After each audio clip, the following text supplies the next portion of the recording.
आप किस तरीके से देखते हैं? देखिए, पीएम पैकेज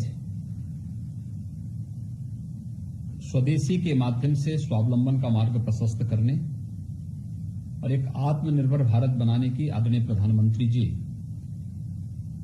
की भावनाओं के अनुरूप ही पीएम पैकेज के माध्यम से इन 4 जो माननीय वित्त मंत्री जी ने 4 अलग अलग दिन पैकेज घोषित किए हैं, ये सचमुच उन संकल्पों को पूरा करता है जिस देश के गांव के लिए, गरीब के लिए, किसान के लिए, नागरिक के लिए और प्रत्येक नागरिक तक शासन की सुविधाओं को पहुंचाने, उनके स्वावलंबन और आत्मनिर्भर का मार्ग प्रशस्त करता है। आज जो चौथे संस्करण में पीएम पैकेज का जो चौथा संस्करण माननीय वित्त मंत्री जी ने घोषित किया है, इसमें जो सबसे बड़ी बात है कि राज्य जिस बात की मांग कर रहे थे कि एफआरबीएम की सीमा को 3 से 5% किया जाए, आज इस मांग को भारत सरकार ने 1 वर्ष के लिए अपनी सहमति दी है। इससे राज्यों को अपने आवश्यकताओं की पूर्ति के लिए लोन लेने की एक सुविधा मिल जाएगी और 3 से 5% की सीमा बहुत अच्छी सीमा है। मुझे विश्वास है कि सभी राज्य, कमोबेश सभी राज्य इसकी मांग करते रहे थे। मैं इसके लिए आदरणीय प्रधानमंत्री जी का हृदय से आभार व्यक्त करता हूं और माननीय वित्त मंत्री जी को धन्यवाद देता हूं इस घोषणा के लिए। आज की उसमें कुछ सेक्टर पर विशेष फोकस किया है माननीय वित्त मंत्री जी ने, खासतौर पर रोजगार को लेकर के, इसमें गरीब कल्याण को लेकर के,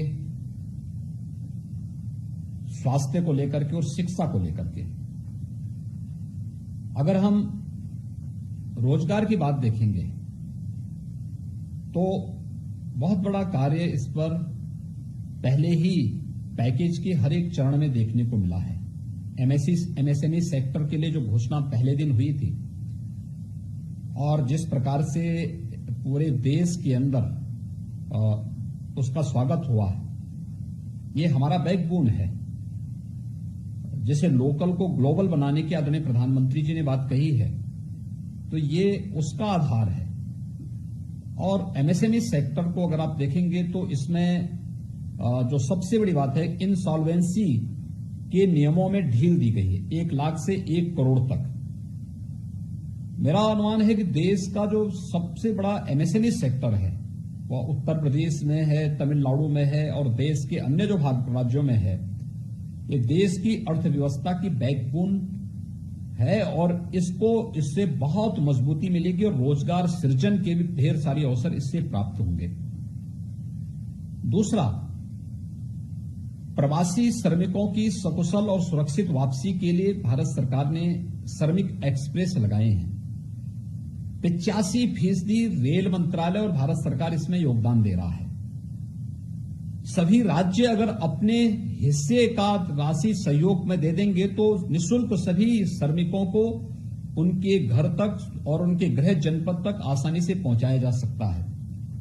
उत्तर प्रदेश में अब तक 475 से अधिक श्रमिक एक्सप्रेस गाड़ियां यहां आई हैं उत्तर प्रदेश में, जिसमें 6 लाख से अधिक प्रवासी श्रमिकों को अकेले हम उत्तर प्रदेश में इन जो श्रमिक एक्सप्रेस लगी हैं इनके माध्यम से सुरक्षित उनके गृह जनपद तक क्वारंटाइन सेंटर में पहुंचाने की व्यवस्था इसके माध्यम से किए हैं।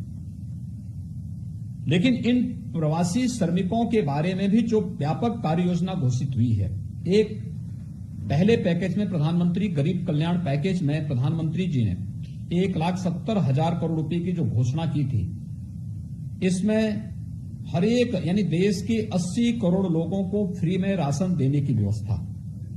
और मुझे प्रसन्नता है कि उत्तर प्रदेश में हम लोगों ने अब तक 18 करोड़ लोगों को हर बार यानी तीसरी बार हम फ्री में राशन उपलब्ध करवा चुके हैं। और ये फ्री में राशन प्रदेश के अंदर हर एक व्यक्ति को उपलब्ध हो चुका है। कोई व्यक्ति ये नहीं कह सकता कि हमें राशन नहीं मिल रहा है। इसके अलावा प्रदेश के अंदर रोजगार सृजन की दृष्टि से भी जो कार्य प्रारंभ हुए हैं, इसमें एमएसएमई सेक्टर में बहुत बड़ा कार्य हुआ है। यहां पे जो उद्योग बंद थे उनको प्रारंभ करके उसमें कार्य प्रारंभ हुआ है, उसके माध्यम से बहुत सारे लोगों को रोजगार यहां उपलब्ध हुआ है। मनरेगा में आज के दिन पर उत्तर प्रदेश में प्रतिदिन 30 लाख लोगों को रोजगार प्राप्त हो रहा है और मनरेगा के माध्यम से ही 300 करोड़ रोजगार सृजित करने का जो लक्ष्य रखा गया है, 40,000 करोड़ रुपए की व्यवस्था केवल इसी के लिए की गई है और इसके माध्यम से मानसून के दौरान भी सभी लोगों को काम मिल सके, इसका भी प्रावधान किया गया है। प्रवासी श्रमिकों के लिए भी कुछ सहयोग देने के लिए भी इसमें व्यवस्था की गई है। ये रोजगार सृजन के जो पैकेज घोषित हो रहे हैं, ये निश्चित ही हर एक हाथ को काम देने की सामर्थ्य रखते हैं और इस पर ये बहुत स्वागत योग्य है। मैं इसके लिए आदरणीय प्रधानमंत्री जी का हृदय से आभार व्यक्त करता हूं। स्वास्थ्य के सेक्टर में भी आज आप देखेंगे, उत्तर प्रदेश को ही अगर हम लोग लें तो जब कोरोना का पहला पॉजिटिव केस आया था तब उत्तर प्रदेश में हमारे पास तब न पीपीई किट यहां पे बनती थी, न N95 मास्क की व्यवस्था थी, न सैनिटाइजर की व्यवस्था हमारे पास थी। हमारे पास तब केवल 50 टेस्टिंग की क्षमता की एक लैब लखनऊ में थी। आज हमारे पास 26 लेबोरेटरी हैं।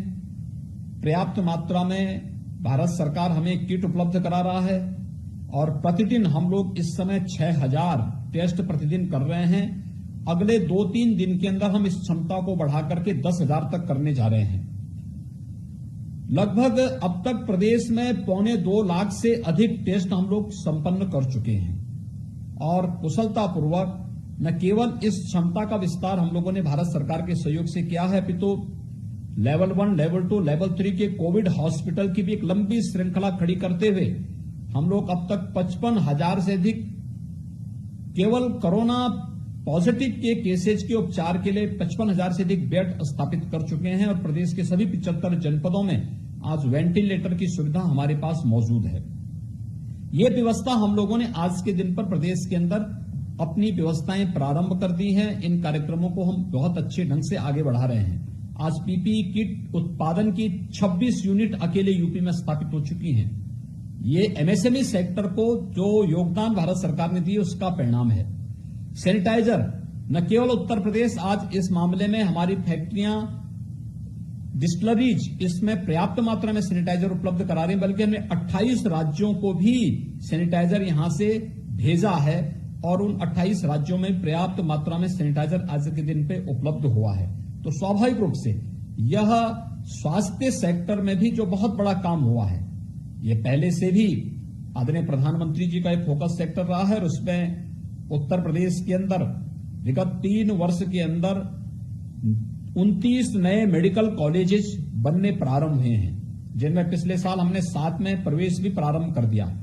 2 नए एम्स प्रारंभ हुए हैं, एक गोरखपुर और रायबरेली, दोनों में हम लोगों ने ओपीडी के साथ साथ वहां पर हम लोगों ने पाठ्यक्रम भी पिछले वर्ष से प्रारंभ कर लिया है। शेष अन्य स्थानों पर भी तेजी के साथ मेडिकल कॉलेजेस बन रहे हैं और इस कोरोना संकट के समय इन मेडिकल कॉलेजेस को के द्वारा स्वास्थ्य सेवाओं की बेहतरी में बहुत बड़ा योगदान दिया गया। इन्हीं के माध्यम से हम लोगों ने सरकारी और प्राइवेट दोनों क्षेत्र की मेडिकल कॉलेजेस और पहले से हमारे पास जो स्वास्थ्य के केंद्र थे, इनकी मदद से हम लोगों ने कोरोना संकट के दौरान हम बेहतर उपचार प्रदेश की जनता को उपलब्ध कराने में मदद कर पा रहे हैं। प्रदेश के अंदर इसके साथ साथ शिक्षा के बारे में जो फोकस किया गया है कि ऑनलाइन शिक्षा के बारे में 12 प्रकार के शिक्षा से जुड़े हुए चैनल को प्रारंभ करने, देश के 100 विश्वविद्यालयों को केंद्र में रखकर के इस पाठ्यक्रम को आगे बढ़ाने की कार्रवाई को मैं आभारी हूं कि जब लॉकडाउन चल रहा है, लॉकडाउन के दौरान स्कूल कॉलेजेस बंद चल रहे हैं, उस दौरान उन बच्चों के लिए भी बेहतर शिक्षा के लिए ऑनलाइन शिक्षा का एक नया प्लेटफॉर्म भारत सरकार ने उपलब्ध कराया है। उत्तर प्रदेश ने उसका अनुसरण किया है।